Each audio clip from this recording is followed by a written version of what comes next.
We might just have a blown fuse here. Let's try it on.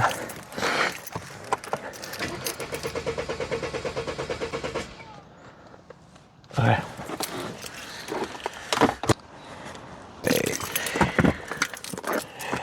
Rear seat.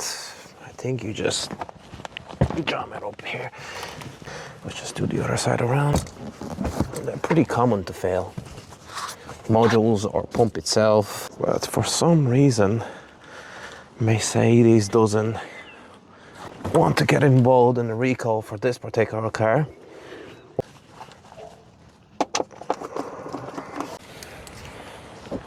We're just gonna throw the car back in ignition. Ignition is on. Buzzing from the fuel pump. Yeah. You hear no buzzing, that means there's no power going in. Ground connection. Let's just go from basics. Positive, positive. Let's check the other ground connections. Nothing, nothing. Let's see here. No voltage. We might just have a blown fuse here. Yeah. Fuse pump location. And okay. All the stuff out. And we're just gonna try to figure out which fuse it is. We have no voltage here on this plug connector. The probes? Well, hold on. I think we already found the one where it is. What a lock is that? 15 amp. That is blown. The car was not working whatsoever before.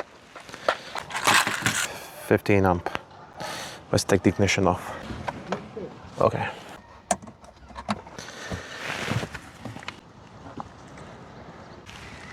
There's an open circuit, there's open circuit combination with the fuel pump has malfunction. Message is missing. Okay, missing. Okay.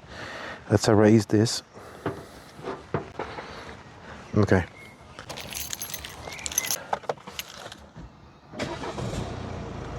There you go. So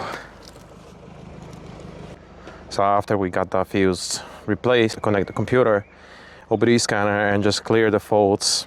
But anyway, car's running now.